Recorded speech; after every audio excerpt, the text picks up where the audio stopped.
ईरानी supreme leader की मुशीर ने आबनाए हुर्मुज़ का कंट्रोल एटम बम होने जैसा करार दे दिया।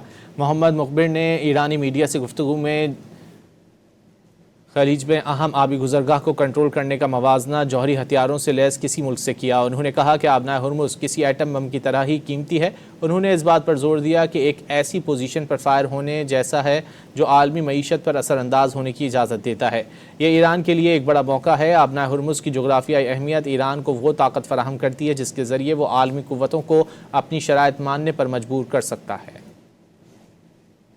قضیه تنگ هرمز سالها ما از این موهبت غفلت کردیم. این در حقیقت یه امکانیه در حد بمب اتم، یعنی وقتی یه جایی دست شما باشه که با یک در حقیقت تصمیم کل اقتصاد دنیا رو متاثر کنید. قضیه تنگ هرمز سالها ما از این موهبت غفلت کردیم.